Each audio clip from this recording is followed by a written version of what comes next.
Hari Om all. Today we'll be doing the 19th talk, that is limitation of sense organs. Let us just start with the opening prayer. Guru Brahma, Guru Vishnu, Guru Devo Maheshwaraha, Guru Sakshat Parabrahma, Tasmai Shri Gurave Namaha. Akhandamandalakaram Vyaptam Yena Characharam Tattvadam Darshitam Yena Tasmai Shri Gurave Namaha. Sadashiva Samarambham Shankaracharya Madhyamam Asmadacharya Paryantam Vande Guru Parampara. Narayana Samarambham Shankaracharya Madhyamam Asmadacharya Paryantam Vande Guru Parampara. Blessings of Guruji. Let us start today's session. And to start with, let us have, because the concept from the previous talk is continued here. So let us just have some summary of what we did in the previous session and then continue with this. Sudhaji will be giving one little, maybe the main points, the highlights of the previous talk, that is talk 18, about Satya and Mithya. Sudhaji? So in talk 18, Prabhuji starts with the... If you can just move your mobile little, your face is getting cut. Huh? Thank you. So he talks about Tattva Viveka, which is a new section in Tattvabodha. And in this Tattva Viveka, he introduces the concept of Mithya. Now, what is Mithya? Before he goes on to explain, first he talks about Satya. Atma Satyam Tadanyat Sarvam Nityate. That is the shloka from Tattvabodha. And Prabhuji says that according to Tattvabodha, Atma alone is Satya and all else is Mithya. So what is Satya? Prabhuji says is any state of being that is above time and space, that is not affected by time or space, that never changes. That is Satya. And what is opposite to Satya? Asatya. That is, Asatya is never, it can never exist. Prabhuji gives an example of a rabbit with two horns, which is like a zero possibility. It's impossible. So Satya, Asatya. And in between these two, we have the third one, which is called Mithya. And this concept is relevant to us in study of Vedanta. And Prabhuji goes on to explain what is Mithya means. Mithya is that which is experientially real, but factually not real. It is absent factually. And he gives various examples, but the most common example is, of course, the state in a dream where you probably go to a park and experience taking a ride on the elephant, or you got chased by a tiger, and the fear that you experienced, or the joy that you experienced when you were taking a ride on the elephant. All these in that moment when you are in the dream state are so real that you believe that it actually happened. But when you wake up in the morning, there is no elephant that gave you joy or no tiger that scared you. So when you experienced it, it was real. But when you wake up, it disappears. So Mithya is that state which appears to be there for some time and then disappears. So Prabhuji says that this whole world that we think is real, from the moment we open our eyes, we are running and running and running in circles because we believe that this waking state is absolute Satya. So Prabhuji says, just as in your dream, your mind projected your dream state, which disappeared on your waking, in the same way, this world, this waking state that you experience the world in the waking state may seem so real to you, but in fact, there is nothing out there. It is just a projection of your mind and your sense organs, is what Prabhuji says. So that he talks about Mithya. And then he says that in all these states, that whether it is waking state or dream state or deep sleep state, what body and mind you have in the waking state are not the body and mind that you experience in dream state. And in deep sleep state, you don't have either waking body or mind, or dream body, mind, or body, dream body or dream mind. So there is nothing in the deep sleep state. But in all the three states, that which is common to all of it is the I-ness. And Prabhuji says, it is this I-ness which you keep experiencing all the time is in fact known as existence. To be, that's all. Existence, I-ness, that's all. When we wake up, we associate that I-ness with this body and say, I'm Sudha. Or you associate it with this mind and say, I'm a teacher. Or, I'm intelligent. Or I'm sick. So all the identifications follow later on. So basically, that which is there in all the three states, which is unchanging, is the I-ness, which Prabhuji says is in essence existence or the Sat state. And Prabhuji says that this is not perceived. It cannot be perceived. The existence, this I-ness, we cannot perceive it. It can only be experienced. He compares it to the foundation of a building, which is not visible to us. But without the foundation, there can be no building. Should I pause? Kantiji, someone seems to have joined.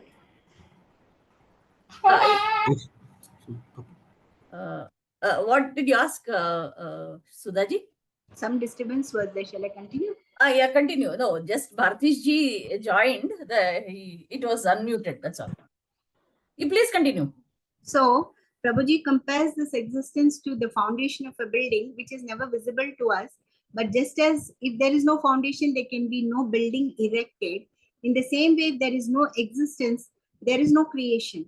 Everything in this creation emanates from this state of existence and goes back into the state of existence. And Prabhuji gives one more very classic example, which is used in many textbooks in Upanishads and Vedanta textbooks, which is the example of the snake and the rope. So when you're walking in the dark and you see something lying across the road, which is thin and long, immediately your mind will say it's a snake and it's going to bite me or it's going to harm me. But when you have the presence of mind to switch on the light and observe it closely, you'll find that there is no snake there. It is just a rope there. So then Prabhuji says, in the moment when you thought that it was a snake, when your mind told you that it was a snake and you believe that it was a snake, that fear and panic was real. So experience was real, but really there is no snake out there. So this is the state of mithya, which is our waking state, that we really believe that there is this world, my family, my things, my possessions, my achievements, my enemies, my friends, all these are so real and binding to us. But in reality, none of this is there. All that is there is only the I, the Atma, into which we have to awaken with awareness. Very well summarized, Sudhaji. Thank you for that. Though I told you at the nth moment, you just prepared and did it wonderfully well. Hari Om, Bhartish ji. Hari Om. I thought you wouldn't join, but good that you joined. Okay, she just summarized the previous talk, and then we will be actually now we are starting the 19th talk, limitation of sense organs, from now. So you joined at the right time. Jayashri ji, the question for you: why should we understand mithya? This is what Guruji starts with. Why is it that we'll have to learn or understand what mithya is?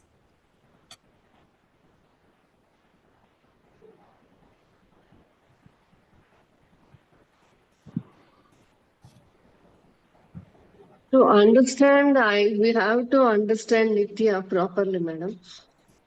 Nitya, what happens outside will happen inside also. and outside things are good or bad and terrible sometimes, and it will hurt us a lot. But that is Nitya. But the factor I is there, no? Nothing happens to it and it stays calm, and that is the real state. We have to differentiate between I and the Nitya state. In a Nitya, only body and sense organs exist, but in the I state, we only that Atman and that Sat will exist.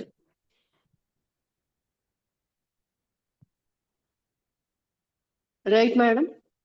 Perfectly said, Jeshiji. And what happens if we know that I is Satya?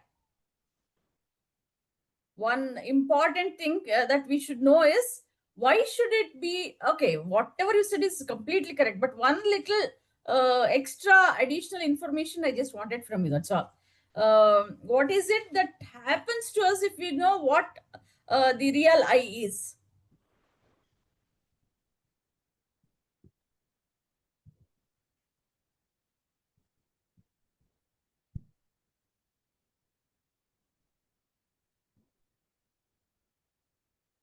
The thing is nothing there, nothing much actually. You would have known already.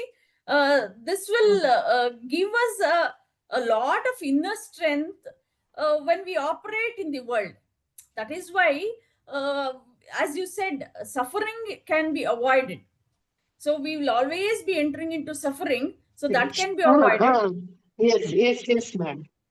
You can tell Yeah, that. we will know better and we can face calamities in a better way. And for small things also, our mind gets disturbed. These things can be avoided. I Yes, think it helps in that way, madam. So inner strength can increase, and we can operate in the world very smoothly with a balanced manner.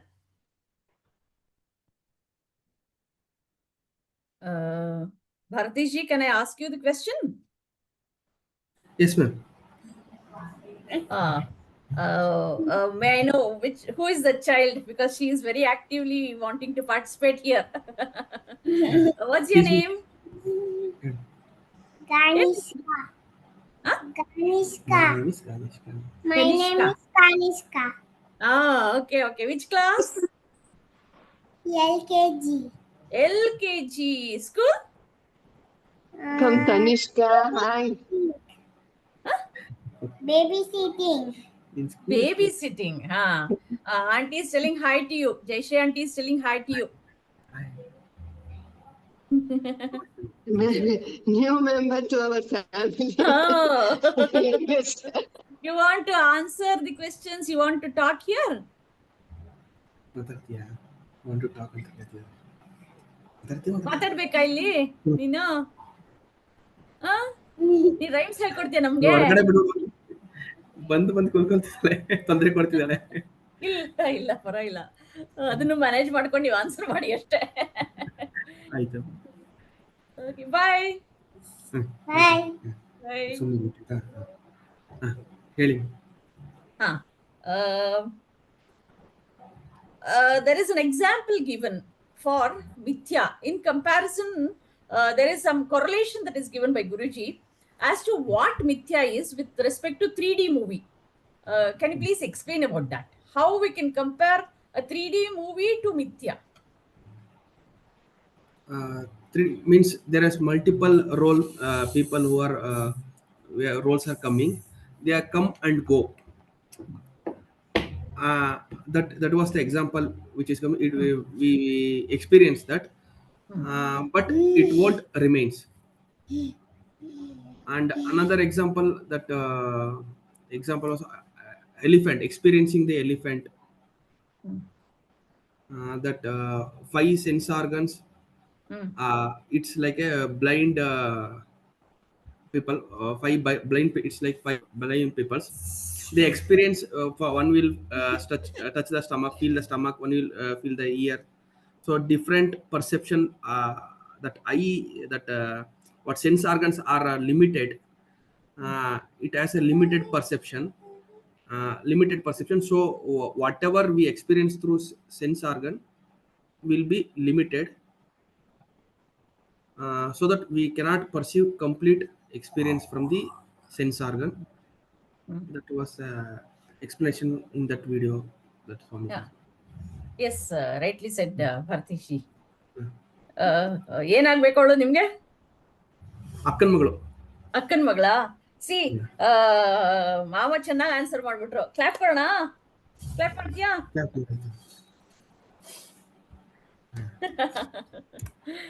Okay, bye. Bye. So another one more thing that can be added here is in a 3D movie, something comes and maybe comes very near to us. That is something we can compare it with our own life. Some situation that comes very near to us, and that is what we are facing now. Sometimes we are very low, sometimes we are very happy. So those are the circumstances when there are so many aspects of life, the whole world. There are so many aspects, and he says it is 7D show. It's not 3D alone, it is 7D show. So that is something, and he already added about what elephant is and all that. Why, Sudhaji, why is it that we are seeing the world? Why is it that I am seeing the world? You are seeing the world because of your sense organs, your 5 sense organs. So you have your eyes, nose, mouth, ears, and sense of touch, which help you to experience the world. Okay. Can you explain it with an example of maybe the glasses or the color blindness? How it can be perceived? How is it that we are seeing through sense organs? How is it that we are perceiving the world? So we think that what we see or what we hear or what we smell through our sense organs is like the truth. We believe them. But Prabhuji in this talk is drawing our attention to the fact that what we perceive through our sense organs, that what you may see or what you may hear, is just like if you wear tinted glasses which are red in color, then everything around you will seem to be red in color. Or like Prabhuji said, if there is a colorblind person who can't perceive all the colors in their brightness, then to him everything seems so dull. So in reality, while we think that what our sense organs are telling us is the truth, the actual truth is our sense organs are like these glasses. They give you a very narrow view of what is out there. And then Prabhuji says the other important thing is also about the mind. The sense organs are connected to the mind, and the mind is full of vasanas of past lives. So depending on the accumulation of vasanas in me, in my mind will through these senses see something different from what you would see through your senses, or somebody else, Bhartish ji would see something else, Jayashri ji would see something else. Though we are all seeing the same thing, we all feel differently about it, because the 5 sense organs together with the mind. Yes, you have answered the question very well. Jayashri ji, you can just take the example of X-ray vision. If at all I have X-ray vision or microscopic vision, how would it appear to us? Different ways of our eyes being, it's perceiving the world. How can we have a perception? How can we see the world depending on our sense organs? Yes, eyes are one of our sense organs, and what we see through our eyes, we think it is real, but it has its own drawbacks. Sometimes when we wear red glasses on, all the things appear to be red, but it is not true. Our eyes betrays ourselves only, and that we can't make out. The other example is uh, uh, and if at all we have an operation or something to increase the power of the eyes, then we can only see um, the X-rays. The X-ray part is only we can see bones, not the real thing. Mm. And the other example is color blindness. If a person is having color blindness, he cannot differentiate the color, so he sees everything in black and white. And these are the limitations of the sense organs that Prabhuji throws light on, man. A microscope also you can say. Yeah, microscope is another example.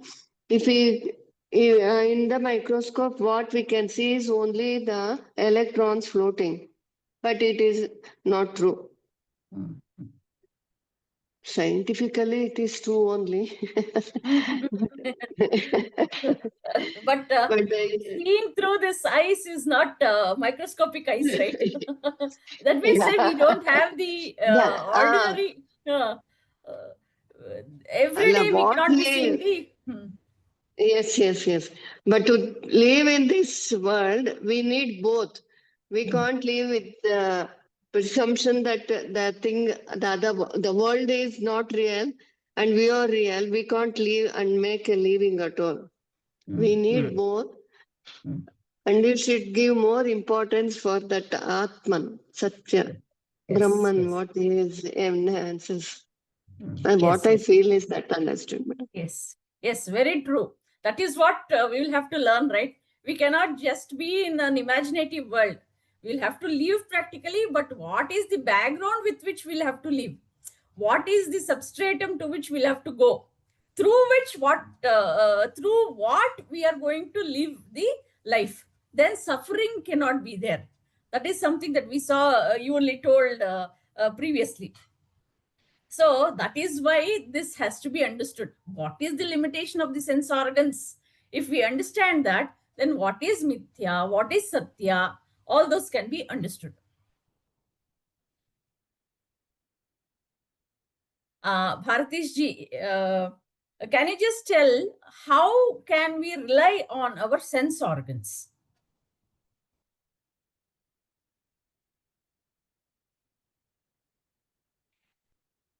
Bharatish ji,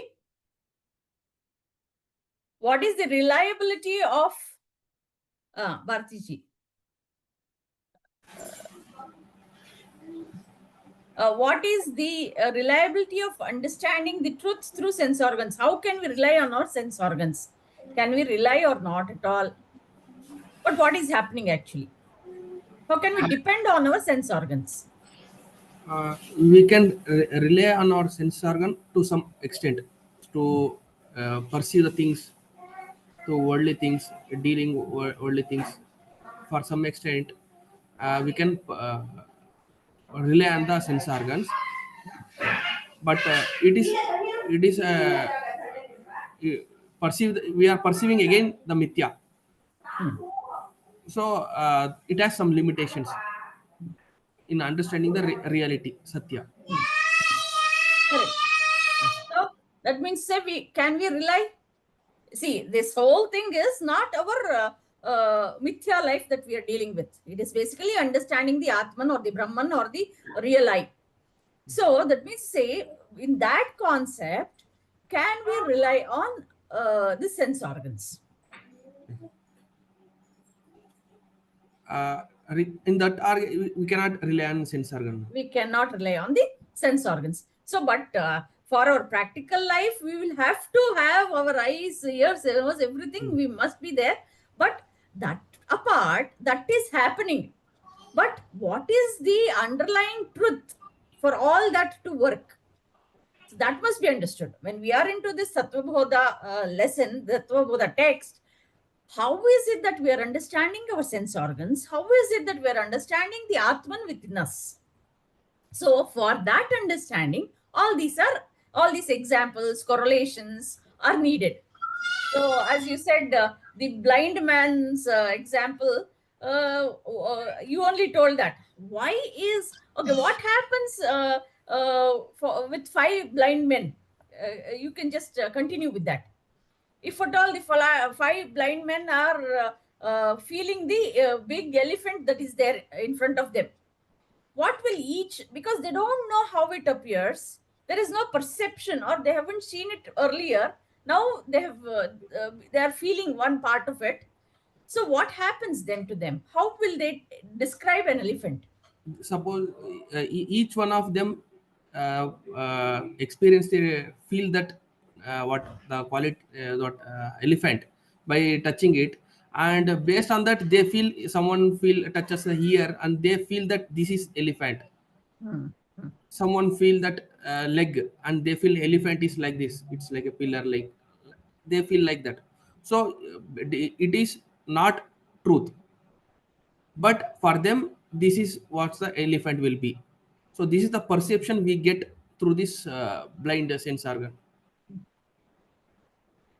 Yes, let me say, correctly said, sir.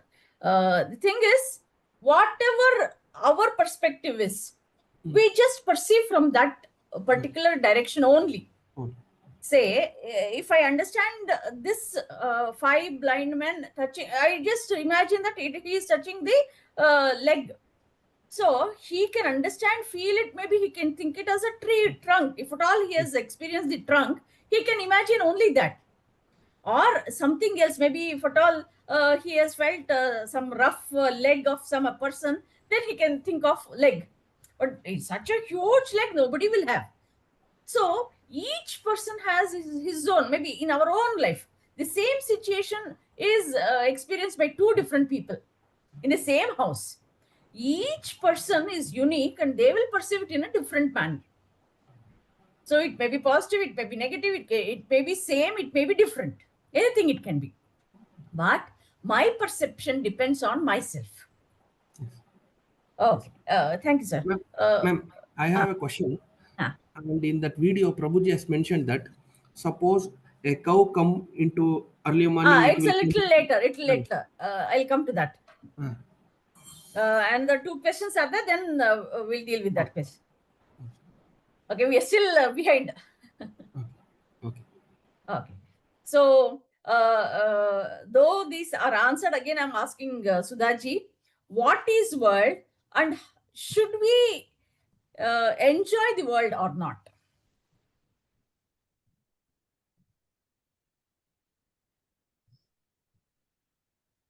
Is it based off Prabhuji's talk? A little louder? Is it based off Prabhuji's talk? Yes. Same. It's in the flow only. Okay. It's already been answered almost. Okay. Okay, I'll put it in another way. How are the sense organ controlled, or through what is sense organ perceived? See, we perceive the objects through sense organs. But how are these sense organs perceived? By the mind. By the mind. Yes. And Prabhuji says that as it is, the 5 sense organs are blind, because like just now we discussed about the elephant. This example of the elephant, what it is meant to convey is that your understanding of any situation in real life also, we live in a house with a husband, with a daughter, with a mother-in-law, we have some misunderstandings. Why the misunderstanding comes? Because your understanding, your perspective is not a complete perspective. You do not include her perspective and your perspective. That is why you have a misunderstanding. Your senses are incapable of including her perspective. They only look at it from your perspective. So that is what the elephant example is meant to convey, that you can only see one side of the issue. You can never see all the sides of the issue and say, oh, so this is how the elephant is. So what happens is our senses themselves are blind. Now these blind senses will relay information to the mind, and the mind takes that and then says, okay, so this is what I see through my eyes, this is what I hear through the ears, so this is what the world is. It gives a name and a form to everything in this world, and that we say is the world. Correct. Okay. And I asked another question. Should we see, since we are in this path of understanding the reality, should we be enjoying the world? This is the question that automatically comes to anybody who comes into this spiritual path. Should I be doing this or should I not be doing? Should I have to go to a movie or not? Should I have to go to a restaurant or not? This automatically comes. Am I doing wrong? Am I enjoying? This is what is it beyond when I am in this path, I should be very maybe as a sage, this is what we get, it is common, but is that correct, or how to address that? I'm telling from my own experience. That is more important, it will be personalized. No, because Prabhuji also mentions it, that it is always good to go around and see things and have a cup of coffee and enjoy the world. So it is not possible to live like a saint, denying yourself all pleasures, all happiness, no laughing, no jokes, always very seriously thinking about Atma and Atma Jnana. That will become very difficult. It will not be possible to keep up such a stringent routine for yourself. So I think even when you're enjoying something, for you to remember that you are in fact the infinite, indivisible oneness, which we call the Atma. But right now, you are going through this experience with your body of enjoying a cup of coffee or probably watching a film, which is, imagination in imagination. So just to remember, even when you're enjoying, just to recall once, you may not be able to remember throughout the event. But if probably just before the movie begins, if you're just able to recall once that I am the Atman, I am associated with this body, I have come for this movie, I'm watching this film. It is like just once you can recall before, and probably sometimes if you're very lucky, you will remember at the end of the experience also. So I think you have to go through life like that. That is my perspective.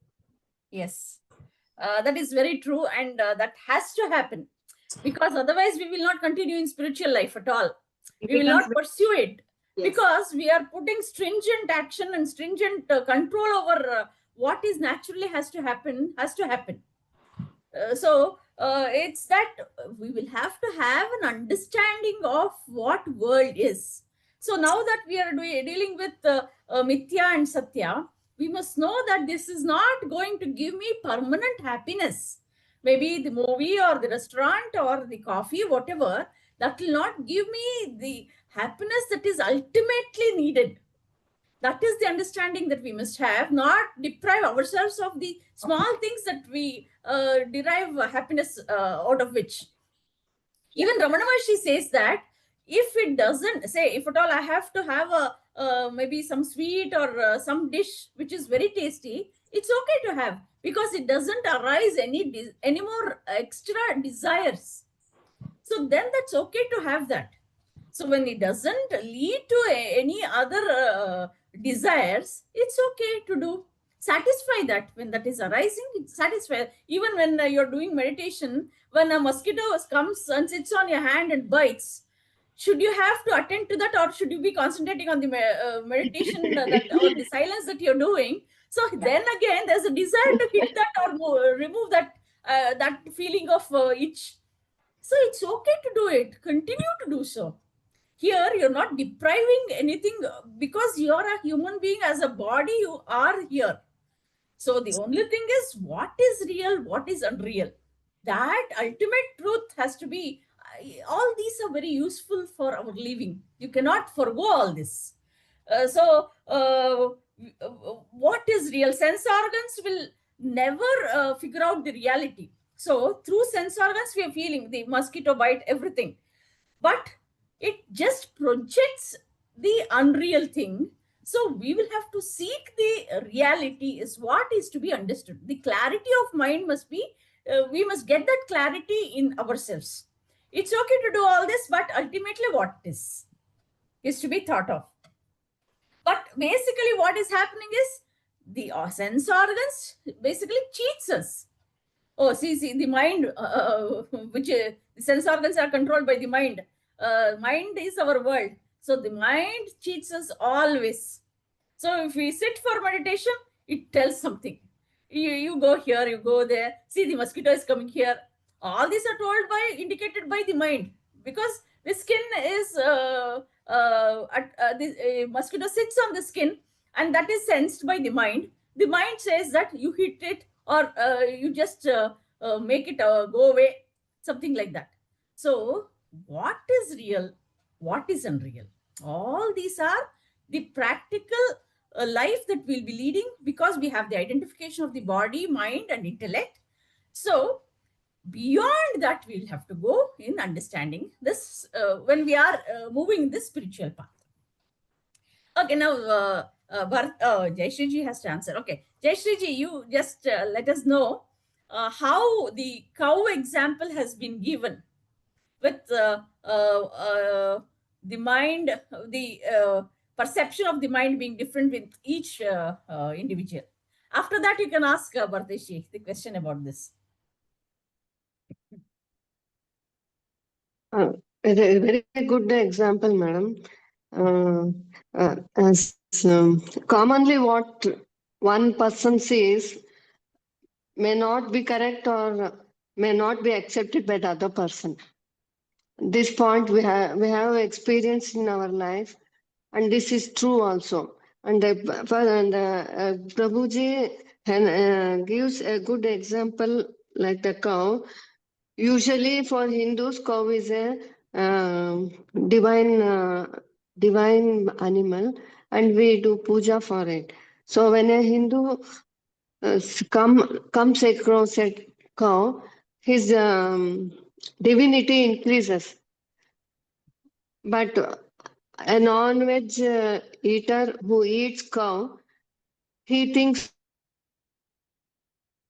of the meal he will be getting from that. But when a child sees a cow, the only thought it comes is the milk. But when a businessman looks at the cow, he thinks after selling the cow, he can make money.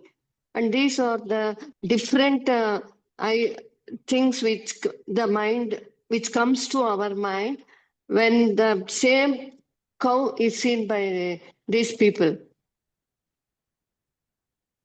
Yes, correct, Jeshu madam. So different people are there, different mind is there, each mind is a different world. So each can see from his own or her own way only. Bhartishi, your doubt. My doubt is, whatever we perceive through the eyes, Prabhuji said it has limitations. But the whatever the sense organs get the information, it is same, right? It won't give wrong information, right? Suppose see whatever we see from this eyes, it will be real only.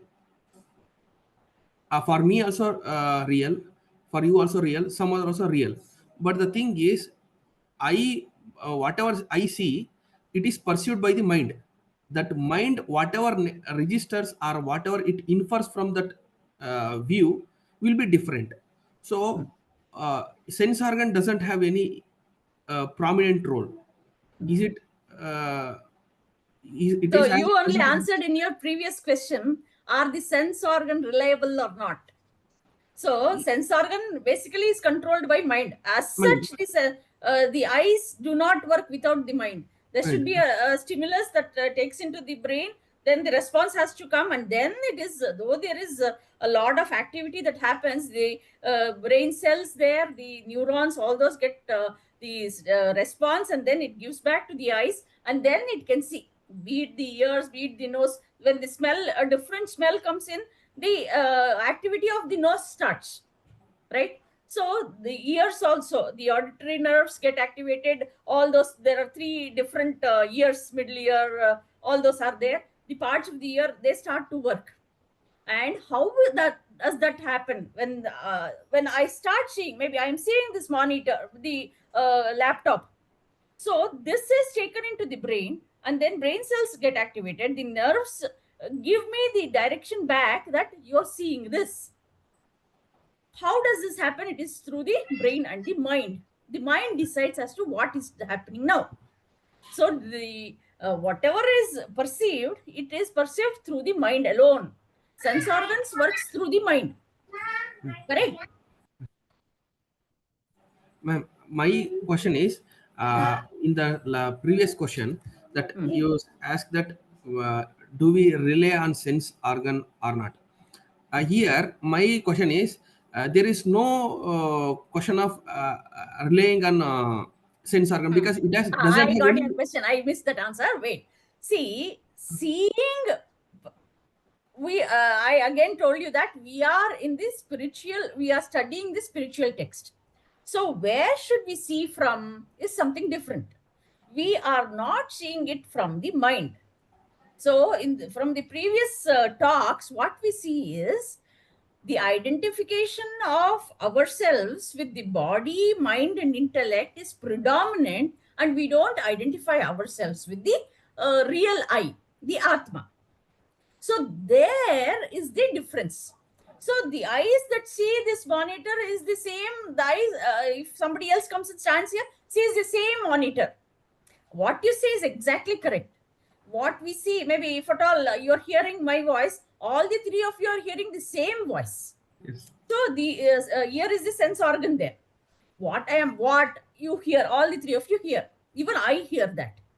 But there is another step just above all this is that what is always true. Maybe if at all I explain something, the understanding level, if at all we go. Hearing, yes, sense organs, directly you hear. But understanding of the concept Satya and Mithya, which is little difficult, and as you go deeper and deeper, there are many versions of understanding. The same thing, maybe say you would have done so many things, you would have studied so many things, all the scriptures and all those, listens to the talks of many people, yet I am not able to identify myself with the real I. That means to say that there is a person who can understand better and experiment on himself or practically apply. Maybe if there is a difficult situation, there are three people here, a difficult situation is there for all the three people, how he takes that challenge, that struggle, it depends on that. It may be the sense organs only and the mind is the control. But how, though it is, if we take up as objects, say the mouse, the mobile, the wire, the tube light, everything, if we take book, pen and all that, that is same for all. It doesn't have any impact. It doesn't give any experience. But if you go deeper from this superficial example, what happens is, where are you seeing all these from? Is it from the mind?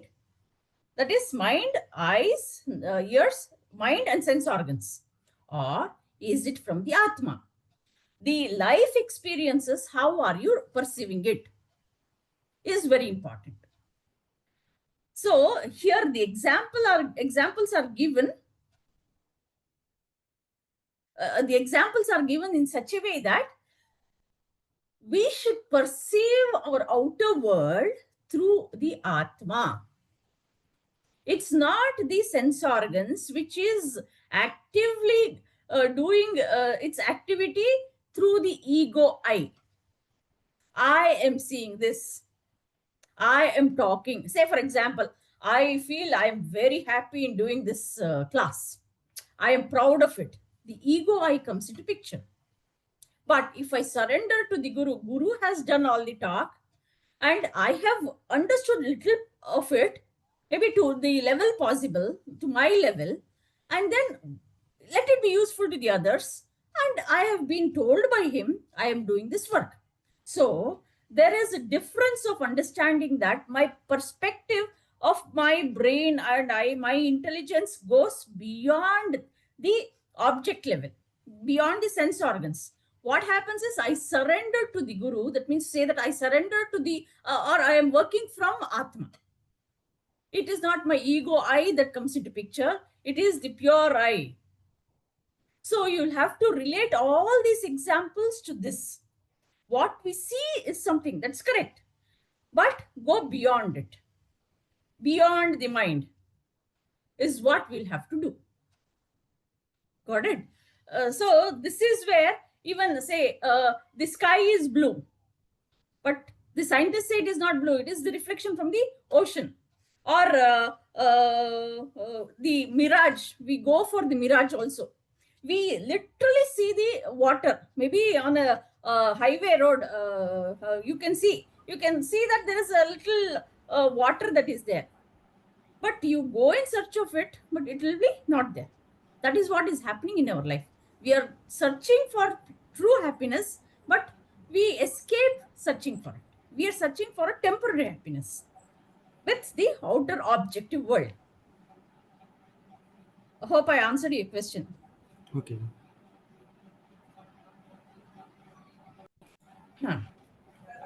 Now I should ask Sudhaji, what is existence, and explain it with an example.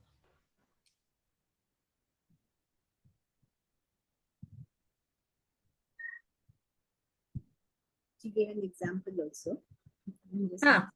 It's a small example, the chair and the sofa and the gap between that I just wanted you to tell. That's a very simple one.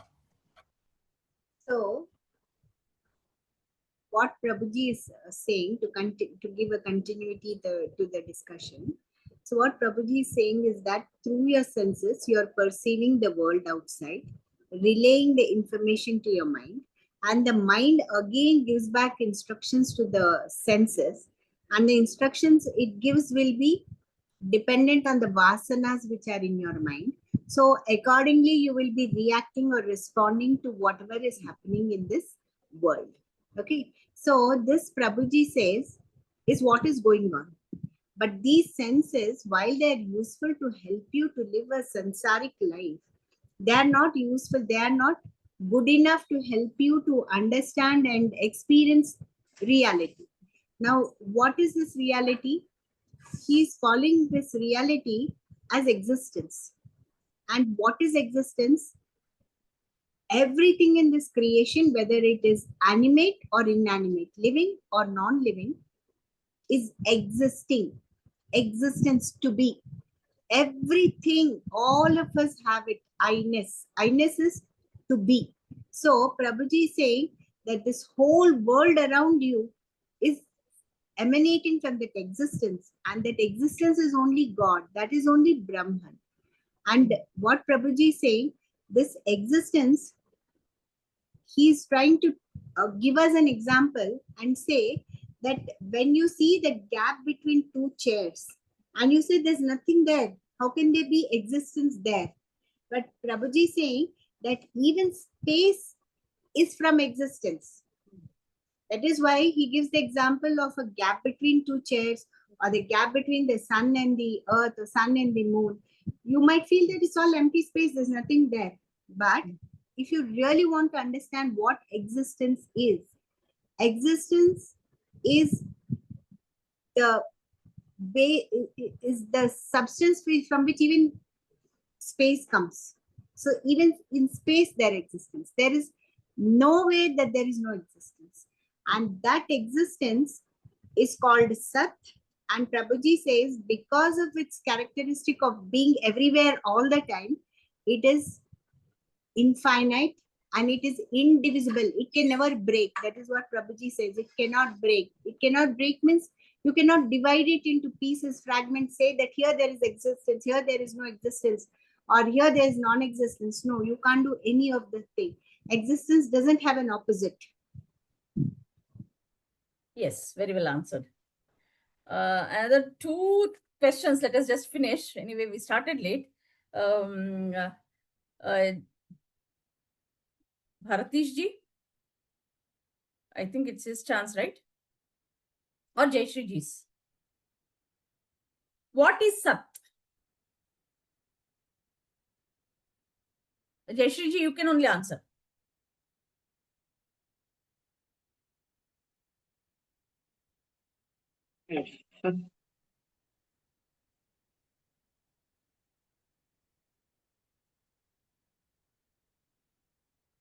I exist. I existence is Sat or Brahman, and it is the reality. I never changes, and that is my consciousness. Do I exist? Yes, existence is consciousness, and it exists. And I is Atma. I and conscious means the same. That is Sat, Brahma. Yes, correct. Bharatish ji.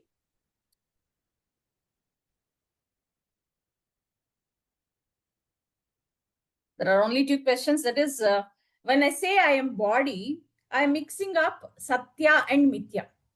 That we must understand. So the body includes the sense organs and the mind. Then how is it that we will have to understand it? That is one question. Is reconnecting.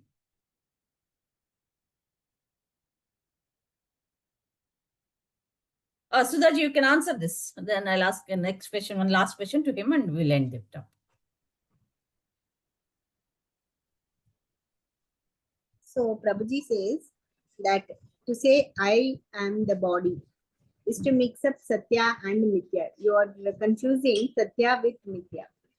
I is definitely there, but I is not the body.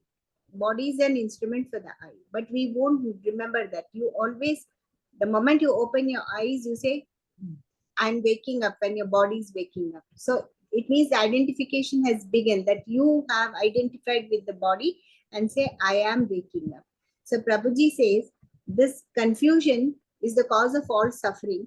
And if you can sensibly, using Viveka, continuously separate the Mithya from the Satya by knowing that this mind, body, intellect is Mithya, and it is there to help you to find and become Satya. If you can keep that perspective all the time, then that is only Mukti, and that is only freedom. That is what Prabhuji says. Yes, yes. Very well said. That means say Satya and Mithya, at least now that we know there are two different things. What is Satya? What is Mithya? Otherwise, we would think that this world that we are living in, this materialistic world, the objective world that we are living in is Satya. But there is something different, and what we are living now is Mithya, is something that we get now. Though we may not understand in depth and we cannot be living with Satya itself, we have to live life in Mithya, but still we should have the understanding of Satya. What is the true self? What is my true nature? We started with that. What is Tattvabodha is understanding of the true nature of myself. So that must be known as the foundation. So from there, we must understand that we are working from Satya, but we are in the Mithya world, and that must be dropped. The Mithya has to be dropped to stay back and abide in the self and be the self. So that is Satya. So then we can have that freedom of life, or that itself is moksha. That is what he says.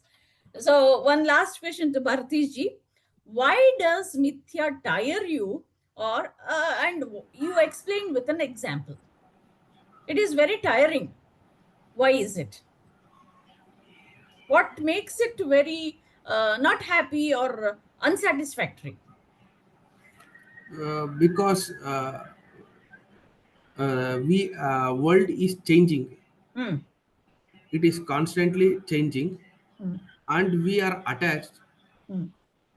So when it changes, we'll feel we rely on mithya, so we'll suffer.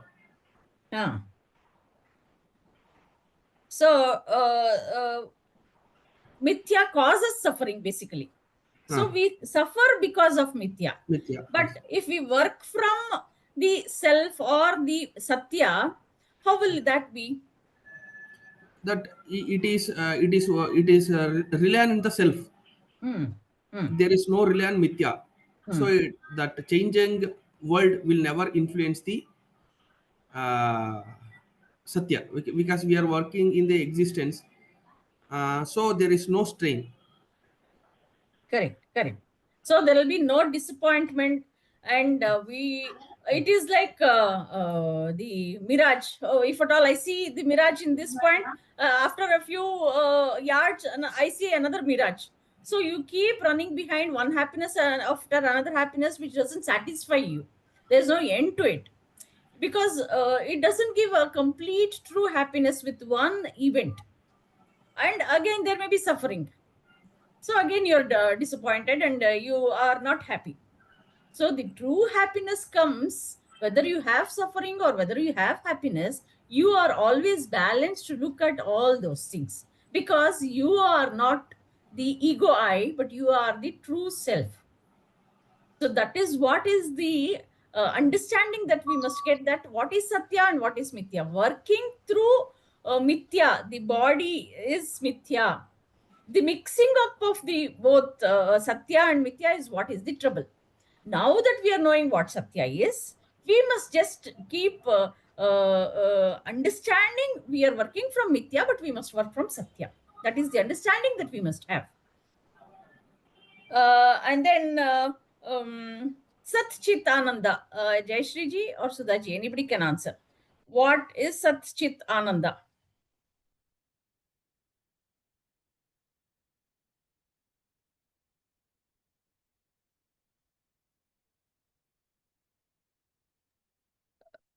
Sudhaji, you take the question. No? So, Sat we already discussed, which is existence. And how is existence? Existence as consciousness. So, consciousness is not in the sense of being unconscious, conscious. No, that is not what it is. Consciousness is the very substance of existence. And just as when Prabhuji was talking about existence, he said that existence is infinite and indivisible. Consciousness, which is existence, is also infinite and indivisible. And anything that is infinite and indivisible will, of course, have bliss, Ananda. So, Ananda will follow when it's infinite and indivisible. So, that is how we have Sat, Chit, Ananda, which is the experience of Brahman. And that is our essential nature. Satchit Ananda is what we really are. And for that, you have to be able to separate Mithya from Satya. Yes. So this ends this particular video of Guruji. See, to understand this itself is so difficult because we are completely living in the, we think that we are living in the true world. We cannot even imagine that we are living in mithya and there is something satya that is different from mithya. That is the difficulty of understanding, because we all these years we know that we are living and it is true. There is nothing else other than this. That is how we have been living. But now there's a new understanding, new way we will have to think that this is not real. So whatever we believed in is not true. So unlearning has to happen. And we must hold on to something that is stronger than unlearning, stronger than what we already believe in. So when unlearning is happening, what should we hold on to? Hold on to Satya. What is Satya? The Atma within us is Satya. Brahman within us, Brahman everywhere. Sarvam Kavildam Brahma, Aham Brahmasmi. So all these are at the understanding level. But experiencing is something different again. It goes beyond this. So here is the introduction of Satya and Mithya. The world is in which we are living is not real. There is something beyond it. It is not absent also. It is there, but it is unreal. It is not false. It is existing, but it is not real because of our limitations of the sense organs. This is the gist of today's talk. So it was a very good discussion, and in the next class, we will have the next video of Guruji, wherein he will throw light and more confusion starts in us. Like how we are living and how we have to live, what we'll have to believe, what we will not have to believe. All these can be understood. So let us end with the closing prayer. Asato ma sadgamaya tamaso ma jyotirgamaya mrityorma amrutangamaya. Om Shanti Shanti Shanti. Purnamadah Purnamidam Purnat Purnamuduchyate Purnasya Purnamadaya Purnamevavashishyate. Om Shanti Shanti Shanti. Nanu Nanembudu Nanalla Ideha Manabuddhi Nanalla Sachidanandatma Shiva Nanu Nane Shivoham Shivoham Shivoham. Atmadarshanam Brahmadarshanam Brahmadarshanam Satyadarshanam Antarjyotihi Bahirjyotihi Pratyakjyotihi Paratpara Jyotireva Jyotihi Swayam Jyotihi Atmajyotihi Shivosmyaham. Lokaah Samastaah Sukhino Bhavantu. Lokaah Samastaah Sukhino Bhavantu. Lokaah Samastaah Sukhino Bhavantu. Harihi Om Tat Sat. Shri Gurubhyo Namaha. Harihi Om. Hari Om Kantiji. Hari Om. Thank you all. Hari Om, madam. Thank you. Hari Om.